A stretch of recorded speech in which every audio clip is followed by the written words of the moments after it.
और ये भी प्राइमरी अमाइन। और तो आपको प्राइमरी सेकेंडरी वाला चक्कर में फंस गया। आप क्या बताओगे, आप इसमें कौन ज्यादा रिएक्टिव होगा? एक मोल आपने लिया, तो याद रखना इसके साथ रिएक्शन नहीं होगी इतनी जल्दी जितनी किसके साथ होगी, इसके साथ। तो आप कहीं सर ऐसा कोई रीजन तो बताओ।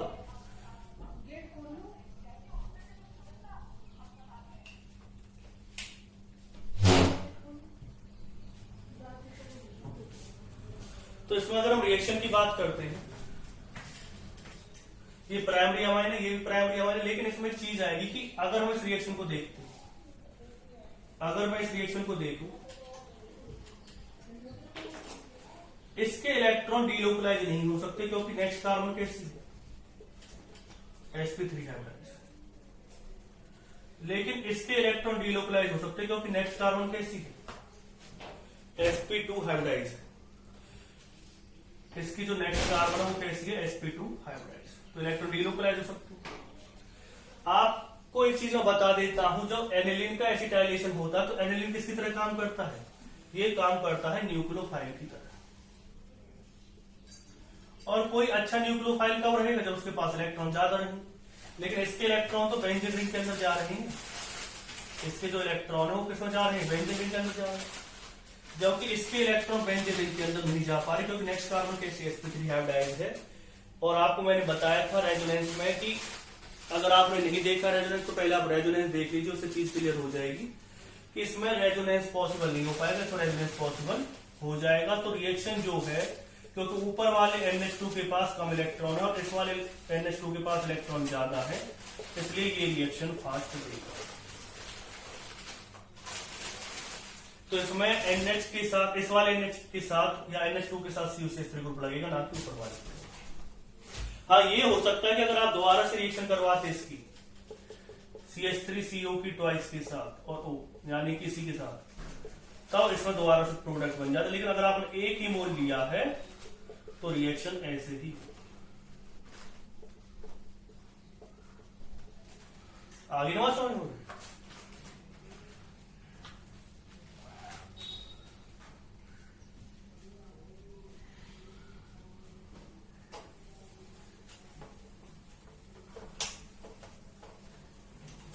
अब एक क्वेश्चन आ सकता है आपके माइंड में कि एक रिंग दे रखी है सर,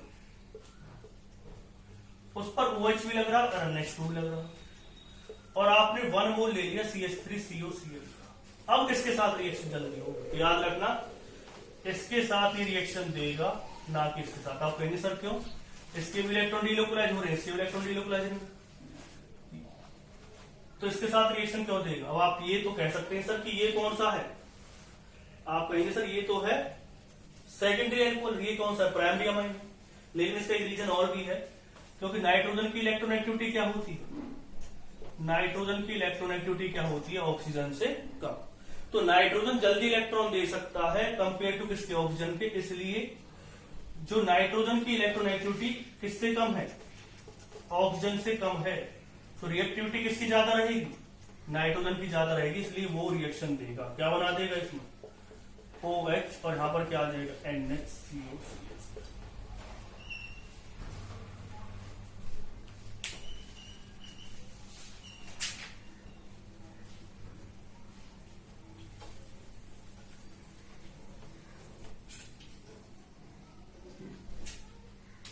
कुछ रिएक्शंस और भी हैं, जैसे आपने लिया CH3COH और इसकी रिएक्शन करवा दी CH2NH2 के साथ, तो कैसे हुई रिएक्शन, CH3COH दे रखा है, इसमें रिएक्शन होगी CH2 negative N triple bond N positive के साथ। यही तो है, इसे कहते हैं हम डाईएजोमीथेन। ये क्या करेगा, इससे पहले प्रोटॉन एक्सट्रैक्ट करेगा, क्या बना देगा, CH3CO negative CH3N positive triple bond. अब कौन सी रिएक्शन होगी, SN2, क्या बन जाएगा इसमें, CH3COCH3,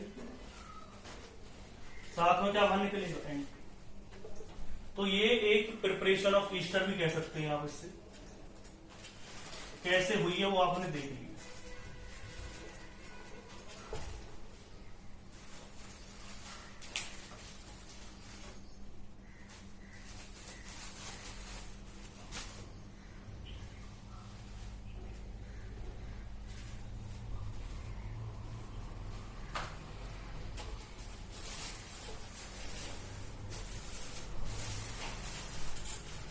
रिएक्शन सॉल्व करेगी।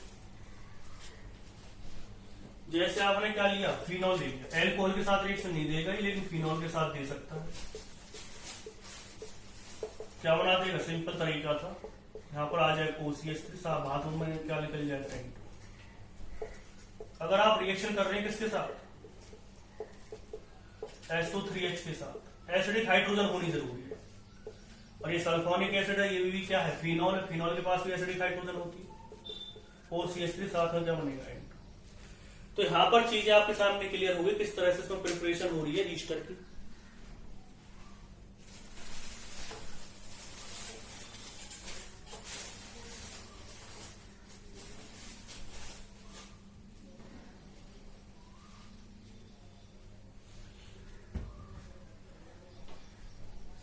तो ये पता चल गया आपने कैसे ईस्टर की प्रिपरेशन की है।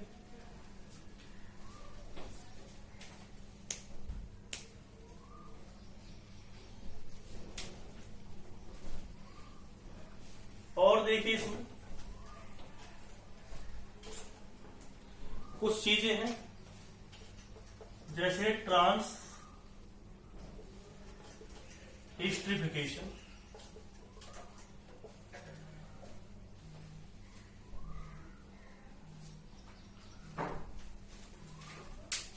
ट्रांस एस्टरिफिकेशन का क्या मतलब है। अगर हम ट्रांस एस्टरिफिकेशन का होता क्या है, it is a method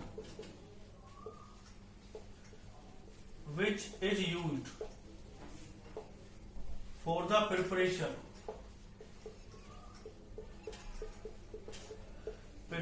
of ester from the another ester। यानी इस प्रोसेस में हम एक ईस्टर से दूसरा ईस्टर बनाते हैं, तो इसे क्या कहेंगे आप, ट्रांस एस्टरिफिकेशन कहेंगे। तो ये होगी कैसे, जैसे आपने क्या लिया, RCOO R डैश, इसकी रिएक्शन करवा दी R2OH के साथ, क्या बना देता है, RCOO R2, साथ में क्या बाहर निकल जाएगा, R1OH। जैसे कि आपने कोई एग्जांपल लिया, CH3COOCH3, किससे रिएक्शन करवाई आपने, C2H5OH से, क्या बना देगा ये,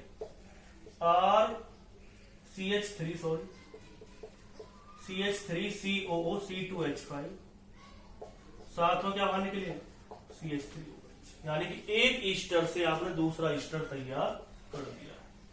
तो इसे क्या कहते हैं, हम इसे कहते हैं ट्रांस एस्टरिफिकेशन।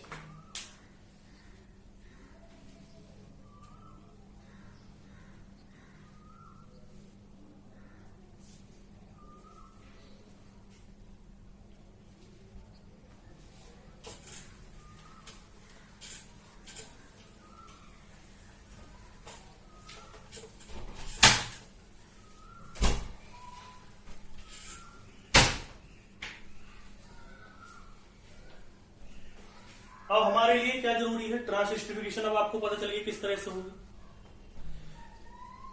एक इसमें एक चीज और पढ़नी है आपको, एक चीज क्या पढ़नी है, स्टीरियोकेमिस्ट्री ऑफ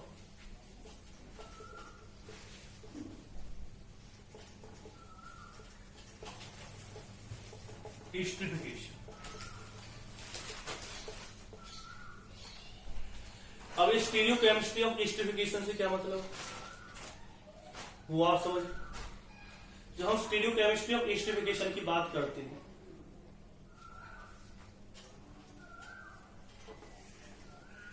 सबसे पहली चीज आती है इसमें,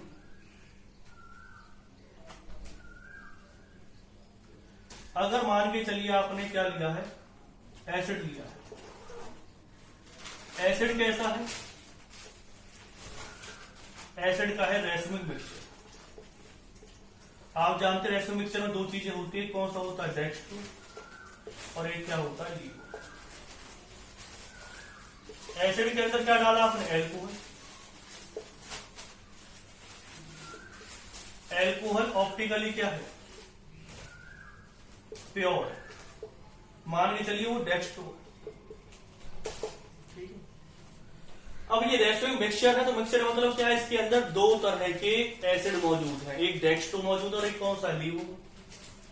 तो हो क्या सकता है, दो कंडीशन हमारे सामने आ सकती है कि डेक्स्ट्रो किसके साथ रिएक्ट करेगा, तो डेक्स्ट्रो के साथ रिएक्ट कर दे। डेक्स्ट्रो किसके साथ रिएक्ट करेगा, डेक्स्ट्रो के साथ। तो एक कंपाउंड तो बन सकता है हमारे पास, डेक्स्ट्रो किसके साथ रिएक्ट कर रहा है, डेक्स्ट्रो के साथ। एक कौन सा बन सकता है कि लीवो किसके साथ रिएक्ट कर जाए, डेक्स्ट्रो के साथ।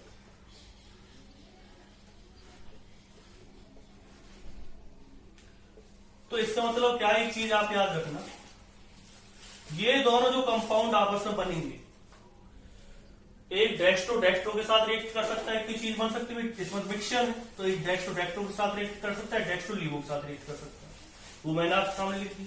तो ये जो दोनों कंपाउंड बनेंगे वो क्या होंगे, एक दूसरे के डाई एस्ट्रोमर्स। याद रखना क्या होंगे, एक दूसरे के डाई एस्ट्रोमर्स। अगर ऐसी कोई कंडीशन आ जाती है कि एक्स्ट्रो क्या हो, डेक्स्ट्रो हो, और एल्कोहल क्या हो, ऑप्टिकली प्योर है,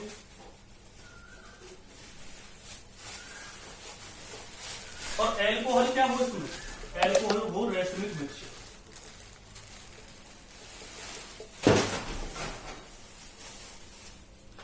इसमें डेक्स्ट्रो भी होगा, इसमें लीवो भी होगा। और डेक्स्ट्रो लीवो मतलब आप समझ रहे हैं, डेक्स्ट्रो क्या होता है, जो प्लेन पोलराइज लाइट को क्लॉकवाइज रोटेट कर दे। लीवो क्या होता है, जो प्लेन पोलराइज लाइट को एंटी क्लॉकवाइज रोटेट कर दे। दोनों को मिक्स किया आपने, इसमें क्या हो सकता है, ये डेक्स्ट्रो या तो डेक्स्ट्रो के साथ रिएक्ट करे, ये भी डेक्स्ट्रो किसके साथ रिएक्ट कर जाए, डेक्स्ट्रो के साथ रिएक्ट कर जाए। या क्या हो सकता है कि लीवो किसके साथ रिएक्ट कर जाए, डेक्स्ट्रो के साथ रिएक्ट कर जाए। तो दोनों ही केस में, इसमें भी क्या बनेगा, वही वाला ऊपर वाले केस आ गए, ये दोनों एक दूसरे के क्या होंगे, डाई एस्ट्रोमर्स। डाई एस्ट्रोमर्स क्या होते हैं वो आपको पता ही है, मैंने आपको पहले बता दिया था, जो एक दूसरे की मिरर इमेज नहीं होते। तो याद रखना कि अगर कभी भी कोई ऑप्टिकली प्योर कंपाउंड किसी भी रेशियो मिक्सचर के साथ रिएक्ट करता है, जैसे एसिड कोई रेशियो मिक्सचर है, तो हमेशा उसमें क्या बनेगा, डाई एस्ट्रोमर्स ही बनेगा।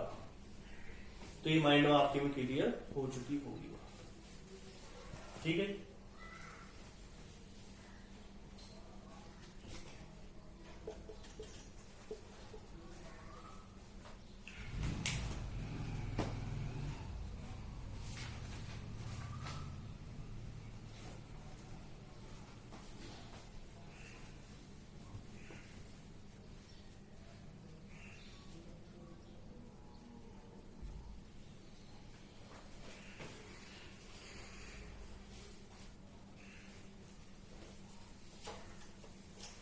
एक छोटा सा टॉपिक और है इसमें,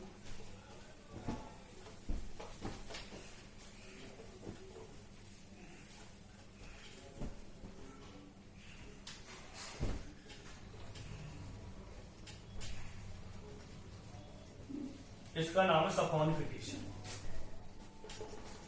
सफोनिफिकेशन मतलब क्या होता है,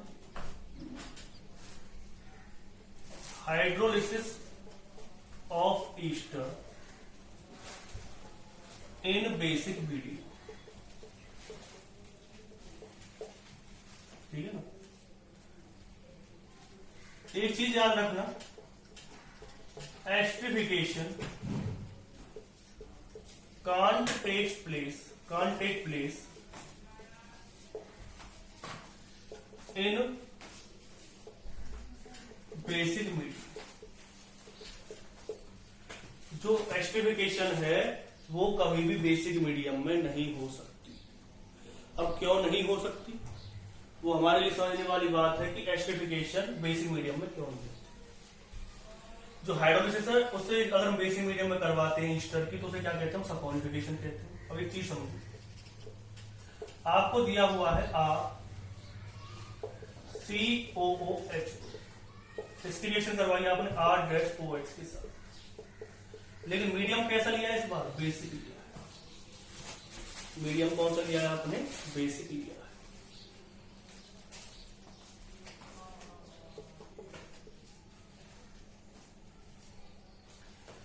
तो OH नेगेटिव खुद किस पर अटैक कर देगा, क्योंकि OH नेगेटिव एल्कोहल के केस में OH नेगेटिव क्या होता है, बेटर न्यूक्लियोफाइल। किससे, एल्कोहल के कंपेयर में जो OH नेगेटिव है वो बेटर न्यूक्लियोफाइल होता है, तो वो रिएक्ट करेगा, वो एल्कोहल को रिएक्ट क्यों करने देगा। क्या आ जाएगा इसमें, RCO नेगेटिव, यहां भी क्या आ जाएगा OH, यहां भी क्या आ जाएगा OH, साथ में क्या आएगा ROH।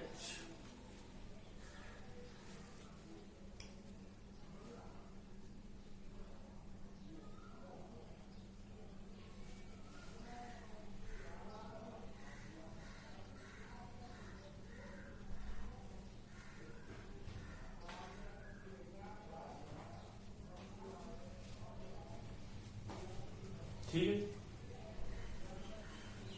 अब होगा क्या कि ये रिएक्शन फॉरवर्ड डायरेक्शन में ना जाकर के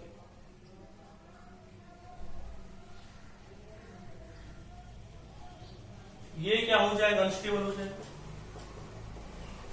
और रिएक्शन कौन सी डायरेक्शन में जल्दी चली जाएगी, बैकवर्ड डायरेक्शन में चली जाएगी, यानी कि ये वाला प्रोडक्ट इसमें दोबारा से बन जाएगा।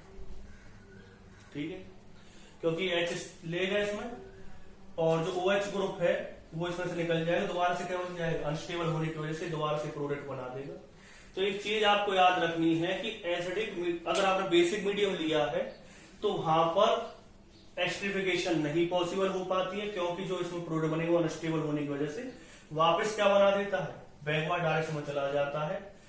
तो इस वाले केस में सफोनिफिकेशन में आप हाइड्रोलिसिस तो कर सकते हैं एस्टर की, लेकिन आप इस वाले केस में कभी भी क्या नहीं कर सकते हैं, एस्टर नहीं बना सकते। ठीक है ना, ये इस केस में तो जा सकती है, लेकिन ये वाला इस केस में नहीं जाएगा, क्योंकि अनस्टेबल होता है वापस इस मार्केट। ठीक है, तो ये आपका एस्टरिफिकेशन हो चुका है। इससे ज्यादा मेरे हिसाब से कोई चीज इसमें नहीं बताई जाएगी। मैंने हर एक एग्जाम्पल लेकर के आपको बताया है, आप इसे तैयार कीजिए अच्छी तरह से, और इससे ज्यादा ना तो मेरे हिसाब से मेंस एडवांस या IIT लेवल पे कहीं पे भी आएगा, और ना ही नीट लेवल पे आएगा। 12th लेवल पे तो आपका टॉपिक तभी खत्म हो जाता है जहां पे आप मैग्नीज्म कर लेते हैं एस्टरिफिकेशन की, उससे ज्यादा कुछ नहीं आएगा।